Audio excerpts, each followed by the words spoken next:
Just let your soul glow. And it's so silky smooth. Y'all remember Coming to America? We talk about letting soul glow. Today we're going to talk about how to tap into that inner soul and light it on fire. This soul is on fire.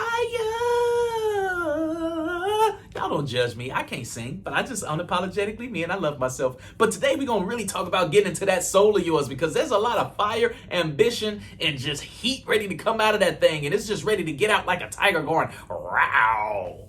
But before we get into the antidote, y'all know y'all gotta do me my favorite things. Go ahead and make sure you hit the subscribe button, tap that notification bell. Better yet, take your Thor hammer and just bang it so you can get notified when I go live. Hit the thumbs up button if you're really feeling this video and type a comment in the comment section and let me know how you really feel. Let's get into the antidote. Today's topic is going to be based off of inspiration, a process of being mentally stimulated to do or feel something, especially to do something creative, man. Y'all ever seen that movie Coming to America? That's a real good movie. Y'all know they coming out with a part 2, right? Yeah, one of my favorite parts in Coming to America was when Randy Watson was on stage singing Soul Glow. I didn't know somebody can hit high notes like that. Just let your soul glow. And it's oh so silky smooth. Like y'all, I know some of y'all was singing it with me right now. Y'all remember Soul Glow and Coming to America. Well, today we're going to talk about a different kind of soul glow. I'm going to teach you how to tap into your soul. That's right. The reason why some of you guys aren't getting to where you want to get is because your passion, where your passion lies, isn't striking the surface. It's not exuding through you. You're not digging deep enough. You know, when you dig for gold, I read this book called 3 Feet from Gold, right? It's a fantastic book. If you haven't read it, I highly suggest you read it. It tells the story of this gentleman who wanted to go west back in the day because he wanted to mine for gold. So what does he do? He goes out west and he takes whatever tools he got with him and he starts digging and digging and digging. He said, you know what? The tools that I have right now just ain't gonna cut it. So what I gotta do, I gotta go back east and I gotta holler at my family members. Hey, y'all, check this out. We about to be rich. It's about to go down, literally, all the way down. But I need some money first. I need you, Uncle Junebug, Cousin Trey, Lisa, and all that. I need y'all to give me some money so I can buy this expensive equipment so I can dig for this gold. And once we strike gold, we all gonna be paid, right? So what happens? Everybody goes ahead and they give them the money. They said, okay, go ahead, take our money. We gonna be rich, so just, pay me back. Times 5, and we'll be all good, right? So they give him the money. He goes and he starts digging and digging and digging and digging, right?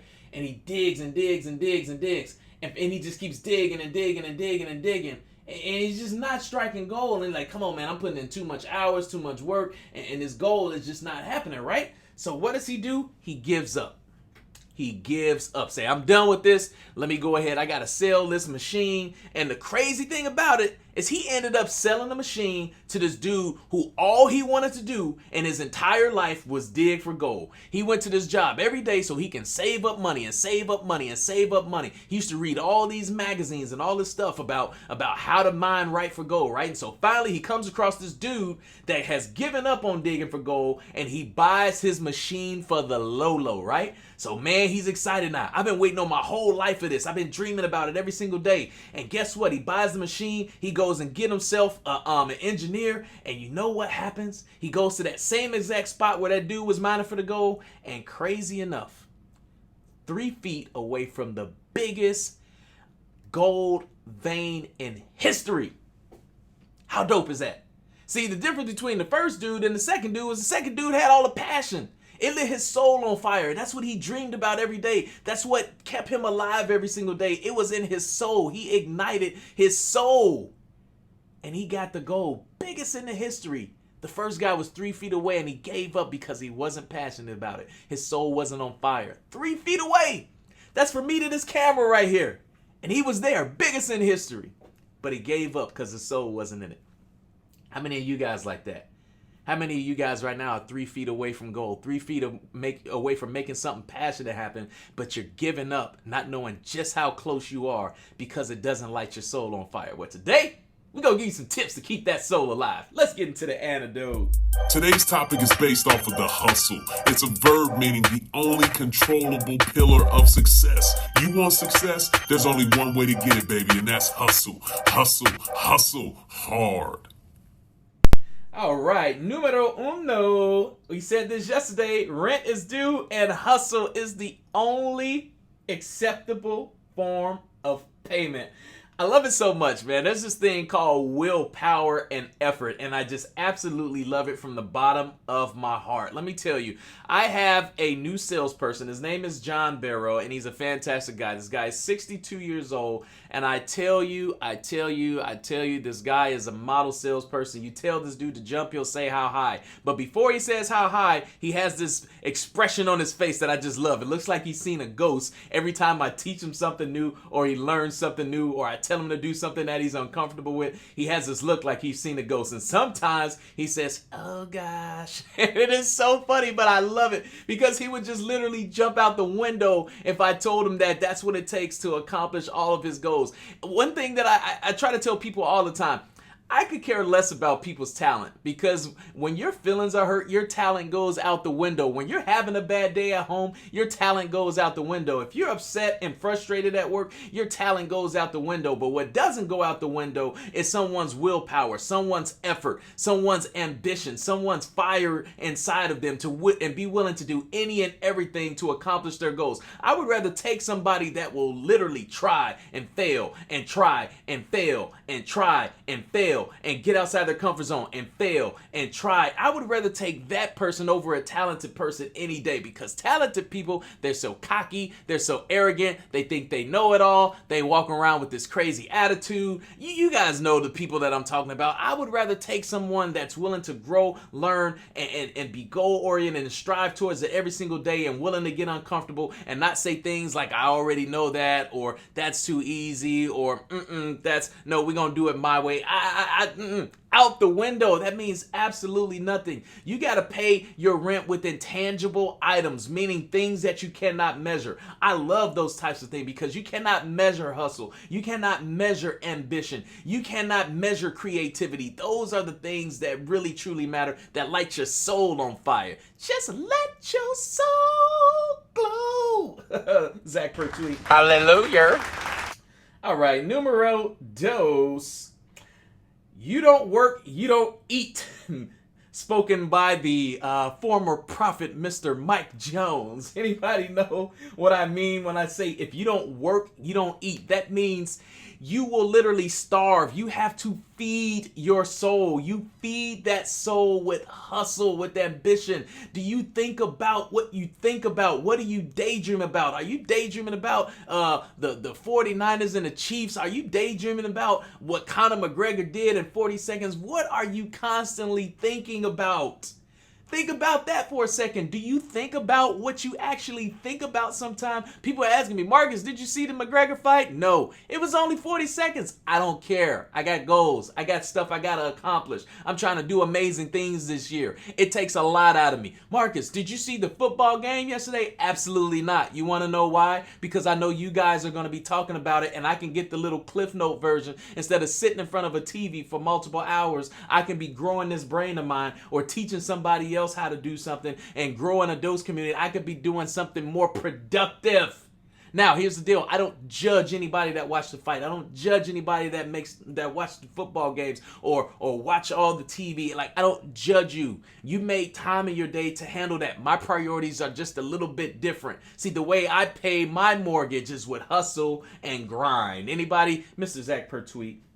Hallelujah.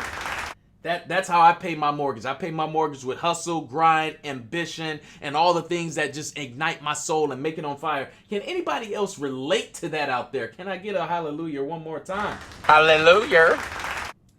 Thank you kindly. I greatly appreciate it. See, here's the big ticket item. This is what you guys got to really think about. There's this thing called initiative. You know what initiative means? It means doing what you need to do without being told what to do. And that's what a lot of people lack. You know why they lack initiative? Because whenever there's an idle moment, they go back to what makes them comfortable. And you know what that means? That means scrolling on social media. That means figuring out what everybody else is doing. That means always staying in somebody else's business. That means thinking about things that's going to make you even more comfortable and more relaxed because you work so hard. I work so hard. I need a break. Breaks? No, you do need breaks. But understand, it's all about shifting your priority. This hustle and ambition that I'm talking about, love him or hate him. There's this guy. His name is Kanye West. Oh, I forget I can do this. Let me try this real quick. Selfie. Does that work? I want to try something real quick. Okay. So this is my iPad. I got my. There's this guy right. Where is he at? Right there. His name is Kanye West. Right there. You guys can see this is like right in front of my. This is the iPad I'm holding. This guy right here, Kanye West. I know you know the guy on the left, Tupac. I know you know the guy on the right, J. Cole. But the reason I love this guy, Kanye West, so much is because, you know, right, wrong, or indifferent, whether you love him or hate him, the reason that I love Kanye West so much is because he personally helped me to get through Iraq when I was in there from September 2003 to April 2004. When I was listening to Kanye West, let me tell you about his hustle and his ambition, the reason that he's lasted so long in this business. Kanye West had a line that says, "You can't match my hustle. You can't fathom my love, dude. Lock yourself in a room doing 5 beats a day for 3 summers." I want you to digest that, right? So Kanye West was a producer before he became a rapper, right? And he says, "You can't match my hustle. You can't fathom my love." Let me tell you, I make beats. And it takes me anywhere from about 3 to 5 hours to perfect a beat. And he said, lock yourself in a room doing 5 of those a day for 3 summers straight. I mean, literally 15 hours out of a day in a room doing summertime. Everybody out there chilling. Everybody out there kicking it. Everybody out there having fun. And you in a room by yourself making beats stuck to a computer with speakers in the background for 3 summers. How do you think he made it so big? Call him crazy, call him whatever you want. Call the man a genius. He earned it. His ambition, his hustle, his stride, his soul was on fire. He was the only person that was cool enough to make a song about Jesus and turn it into rap. And now his latest album is all about God and Jesus. And guess what? It was the #1 album. Took him forever to do it. But don't you think his soul was on fire? Don't you want to I don't care what your goals are, I'm pretty sure they're powerful, but don't you want to be recognized as one of the greats in your industry or whatever you do, whatever your goals lead up to? Don't you want that recognition? Don't you want to just feel that sense of accomplishment? And the only way you can do that is by lighting your soul on fire. I'm trying to touch somebody's heart today. Please share this out to somebody. It could change their life. And last but not least, if it doesn't move you or scare you, do not do it. I'm just being extremely transparent on that. If it doesn't move you or it does not scare you, do not do it. It's not powerful enough. It's not going to tap into your soul. That's where mediocrity sets in. That's where average sets in. Being mediocre, just on the surface type of stuff. That will not help you accomplish the thing. Now, here's the deal. Maybe there's some people, okay, they don't want to hustle all the time. They don't want to get better all the time. Well, guess what? Stay out the dose house, because when you come in this community, it's all about uplifting you. It's about empowering you. It's about inspiring you to do something great with your life, because I truly believe that we were all put on this earth with a little bit of secret sauce in us, and it's our job to try to dig deep enough inside our soul to find that secret sauce. And I don't know anybody that's super successful. And if you're watching the Doe Show, I know you want to be super successful. I don't know anybody that's achieved any level of success without grit, without determination, without their soul being lit on fire. Imagine when Bill Gates was making Microsoft and he was coming up with all the Office and Word and stuff like that. And he finally got it out there and people was like, this is legit. This is going to take my business. And the numbers just started skyrocketing. Can you imagine how he felt when that started happening? Can you imagine like some of the most elite people out there? Can you imagine when all that hard work, all that determination, all that everything they went into it finally came to fruition and they got it out there and the world started receiving what they finally started believing in? Can you imagine how that felt? Can you imagine how hard it was? Can you imagine how much it scared them? Can you imagine these things? If you're not imagining and dreaming big like that, that is the problem. You got to tap into your soul. And it all starts with isolation, man. You're going to have to separate yourself. You're going to have to get off social media for a minute. You're going to need to lock yourself in a room. You may not be doing 5 beats a day for 3 summers, but you need to be working on something with that level of energy, excitement, enthusiasm, and passion to accomplish what you need to. And I promise you, it's going to be a long, tough road, but by the time you get to the end of it, By the time you get to the mountaintop, that view is going to be so sweet. By the time you make it all the way around that corner, that panoramic view is going to be awesome. By the time you dig so far deep through that mountain and you finally strike that goal, victory is going to taste so much sweeter on the other side. I love you guys. Y'all love me? Type it in the comments. I love you. Put a heart emoji. Let's go ahead and recap for the fast and be late. Number one, pay your rent with hustle. With nothing else. Pay it with hustle. Number two, you don't work, you don't eat. That's the mindset that you got to have, baby. If you don't work hard at it, you're not going to eat. You're going to starve. Your family's going to starve. And I know you don't want that. Last but not least, if it doesn't move you or scare you, just don't do it. Nike didn't make the Nike sign upside down and say, don't do it. They made the swoosh this way and said, just do it. Ain't nothing to it but to do it.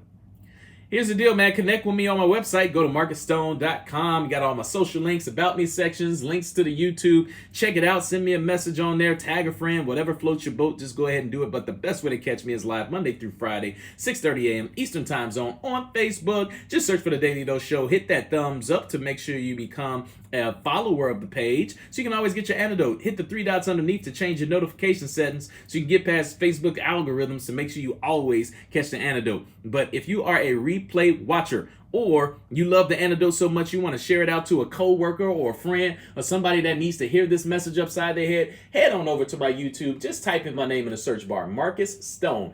Subscribe to the Daily Dose Show. I would greatly appreciate it. That way you can save yourself a whole lot of time and get straight to the antidote. These for the people out there that say, I ain't got time. Well, you can always make time for the antidote. Go ahead and check out the app. Hey, what's going on, guys? Thank you so much for tuning in to the Daily Dose. I hope you got your antidote today. Your daily dose of positivity, inspiration, and motivation. Check me out every Monday through Friday, 6:30 a.m. Eastern Time Zone on Facebook Live. And don't forget to Hulk smash that share button. I do what I do from the heart and I don't expect anything in return. I'm a kid from the south side of Chicago that's here to make the world smile and change people's lives. Y'all have a fantastic Tuesday. Peace.